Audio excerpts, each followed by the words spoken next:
I'm now realizing that this is the least Wes Anderson-like outfit I've ever worn in my entire life. Let's do it anyways.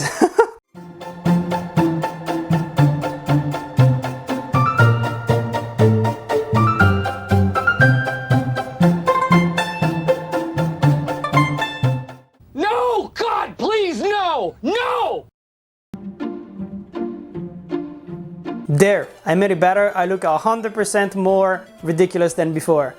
Approved. Anyways, welcome back to Torn Apart, and I went to see Wes Anderson's new movie Asteroid City. Of course, when it comes to expectations, they were completely and utterly in space. Like, my expectations were so high that it was impossible for me to actually be satisfied with this movie, but it was incredible at the end of the day. I loved every single minute of it, besides the fact that I was in a cinema, didn't have enough space in between the different seats, which meant that I spent most of the movie bringing up my knees against my chest and bringing them down and just moving as much as possible because I felt that my legs were literally dying. So just to give you a little bit of context, I had the worst cinema session and the best cinema session at the same time. It's without a doubt one of the most original Wes Anderson's movies that he's made probably in his entire career. Sometimes I think I feel more at home outside the Earth's atmosphere. Oh, wow. Me too. They're strange, aren't they? They're children. Compared to normal people. Yes, that's correct. It's true. This is up there with movies like Isle of Dogs or even Grand Budapest Hotel, where you have no idea how he managed to create such a weird script all by himself with super perfect dialogues, perfect production design as usual, and incredible cinematography, incredible performances. Honestly, I think Wes Anderson is one of the most consistent directors in the history of cinema. Am I exaggerating a little bit? I'm trying to think back to the golden age. People like Ernest Lubitsch, people like Alfred Hitchcock. But even those master filmmakers didn't make perfect movies every single time, because some of them didn't work for one reason or another, whether it was the script, or whether it was the performances, or whether it was the studio meddling with the final product. And I have no idea how he does it, but every single movie feels 100% Wes Anderson. And I feel like this movie to come out right now, where we have a bit of a Wes Anderson renaissance on social media, specifically on TikTok. If you are on TikTok, you'll probably notice that there is so many different edits and montages of people transforming their life, the weird everyday things that they do into Wes Anderson montages. Owen Wilson embodies the majestic Thor, the Norse god who's surprisingly down to earth sometimes. Scarlett Johansson, the enigmatic Black Widow, proves that behind that poker face lies a hidden world of mystery and elegance. Bill Murray is Bruce Banner, a man of calm and zen, until he turns green and smashes things with his peculiar charm. So of course I feel like this is the movie that a lot of people are gonna be seeing, especially a lot of young people. And I'm honestly quite happy that maybe some people are gonna be discovering Wes Anderson with this movie here, because it's fantastic. You took a picture of me. Uh-huh. Why? I'm a photographer. You didn't ask permission. I never ask permission. Why not?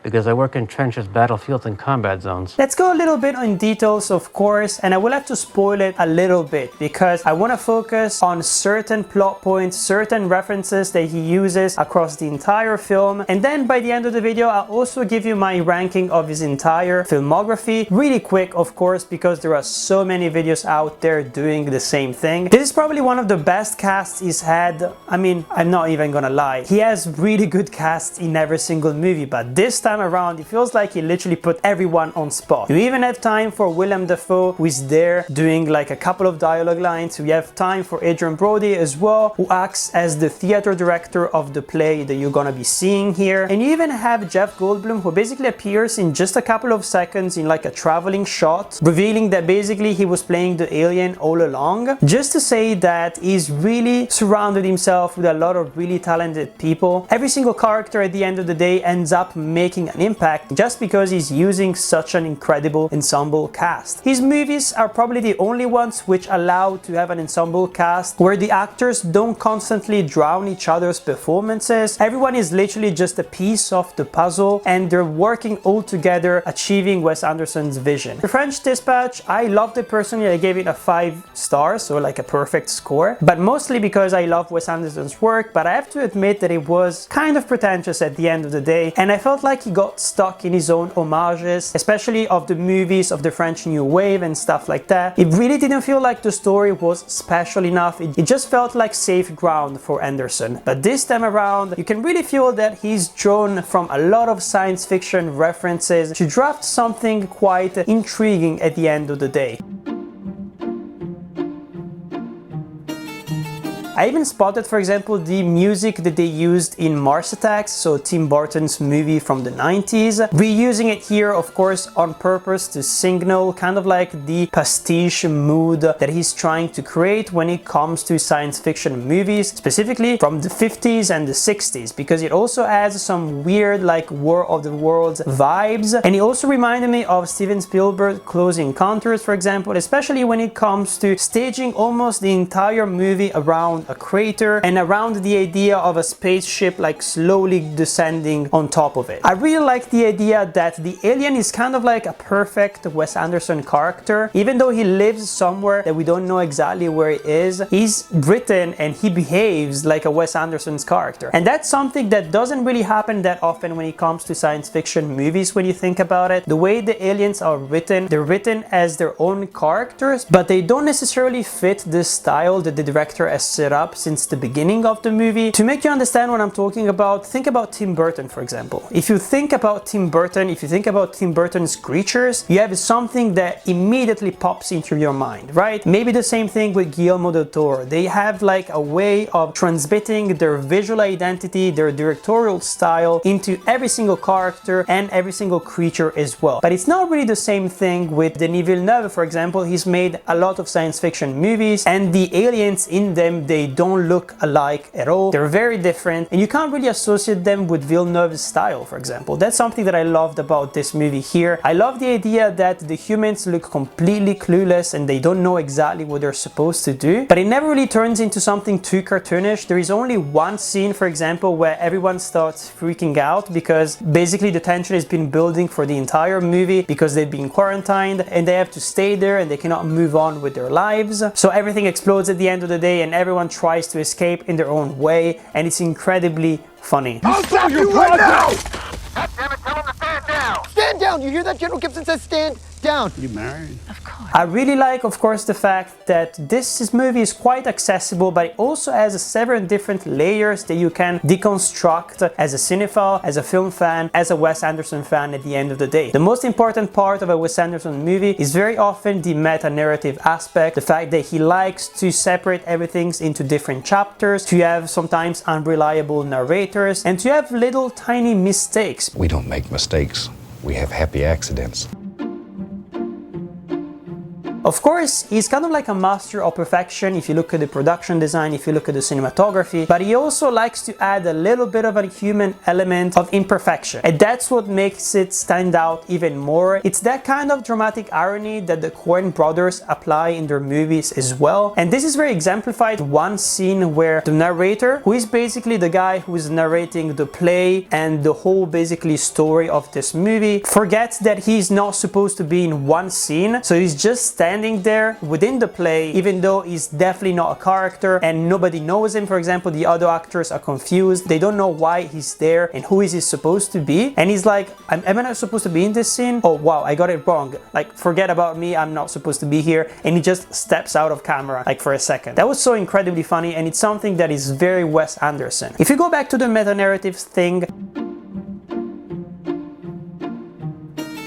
So basically we're looking at a play and we have a narrator, as I said, who is basically contextualizing the play and who is going into flashbacks, which are often black and white, kind of giving us a look at the behind the scenes of the origins of certain scenes, of certain casting events, for example, and it's incredibly fascinating. The thing that I love the most is those moments where you realize that the play itself, which is basically the main narrative for us, you basically perceive it as a movie. You don't really perceive it as a play. The audience, for example, you only have a tiny little glimpse of them in one moment when basically one of the main actors like gets out of his scene and he basically opens up a door within the crater to get out of the stage and go behind the scenes to talk with the director, and that's the only moment where we actually perceive the audience sitting at the back. And the thing that I'd really like about this tiny little detail is that it's signaling to us that everything that we see within the play, it's there because of our own imagination, basically. Because as you know, when you're watching a play, very often the production design is quite minimal and sometimes they move things around, especially when they have to move from one set to another, but like it's never gonna be an entire set that you can see as if you were watching a movie, basically. Another example of this practice would be Lars von Trier's movies, and especially Manderley and the original movie as well, where basically we get to see exactly like the play and everything going on around it, but all the walls have been knocked down and it is just up to the actors to make us believe basically that it's an entire town, and basically we're playing with our own imagination, but they also have to play with a lot of their own imagination.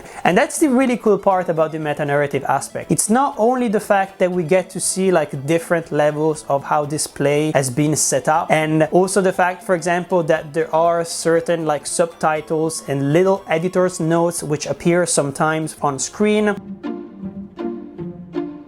For example, the third act is supposed to be played out without any kind of interruptions, which is actually not true because there is an interruption, the one I mentioned just before, so he's not even following his own rules. And that's, I think, why this movie ended up like being so incredibly good, because it's everything you expect from a Wes Anderson movie, but also it keeps surprising you, which is something that sometimes, unfortunately for us, because if you're a Wes Anderson fan, you've seen most of his films, if not all of his films, it's really hard to surprise his fans. Funny enough, I think that the standout performances are all the teenagers and also all the actors and actresses who are playing the children. They're the ones who I like the most. It reminded me of his previous movies like Moonrise Kingdom, for example. The bit of the three little girls, for example, wanting to be like witches and vampires and fairies at the same time. It lasted for the entire movie and it was always as good and it was always working as well, just because of the performances which felt really genuine. They just felt like normal children who were stuck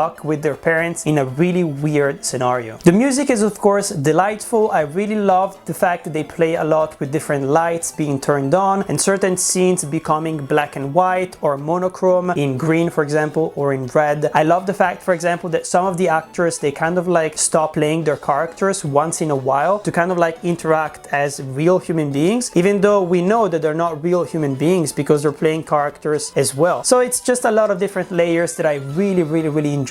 But anyways, let's give you my ranking of Wes Anderson's entire career because I've seen all of his films. So I grabbed my phone and we're gonna be having a look at my ranking of his entire filmography, and my head is about to explode because it's really hot in here. Like I feel like my brain has just lost a lot of its brain power somehow.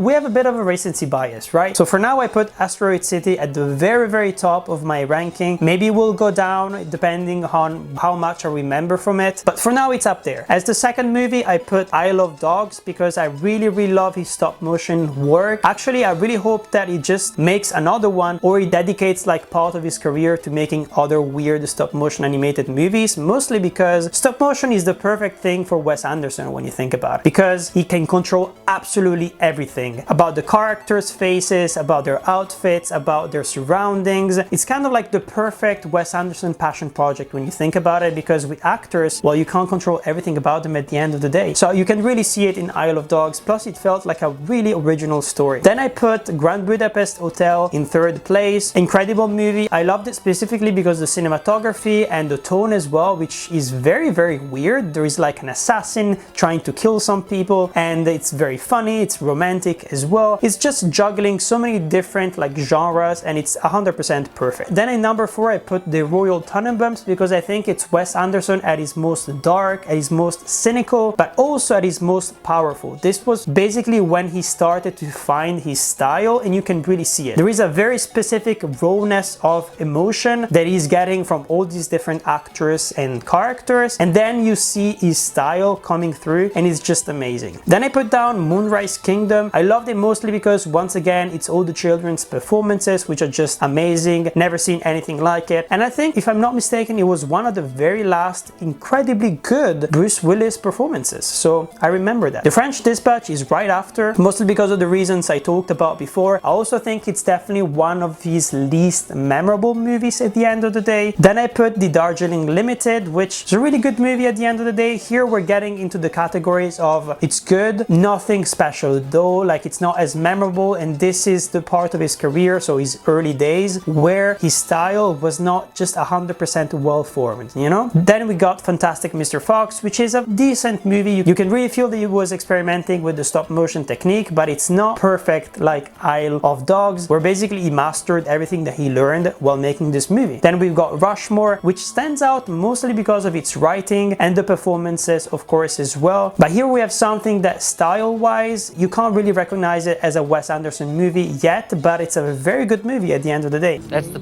perfect attendance award and the punctuality award. I got those at Rushmore.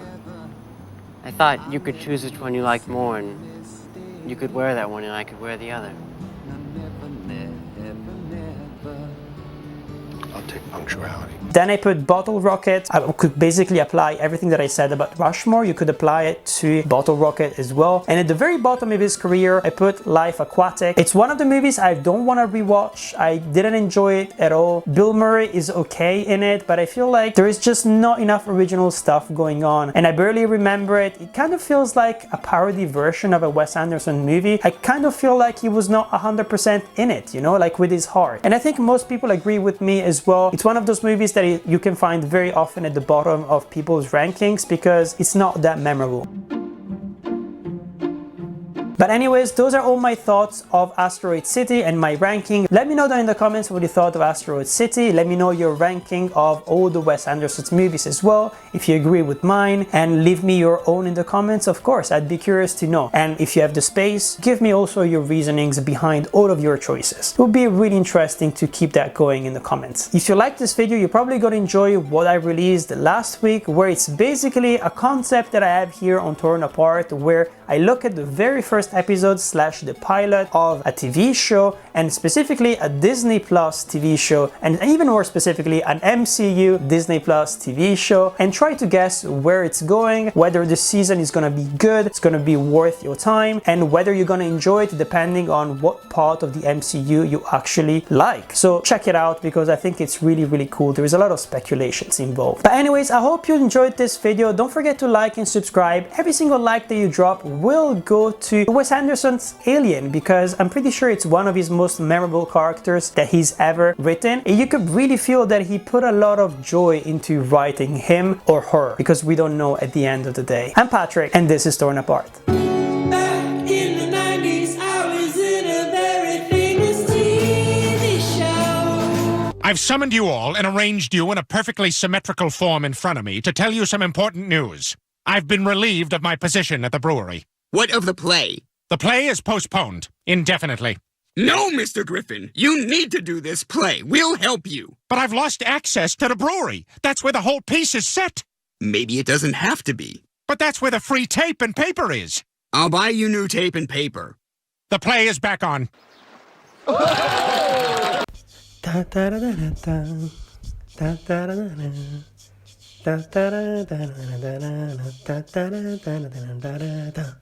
da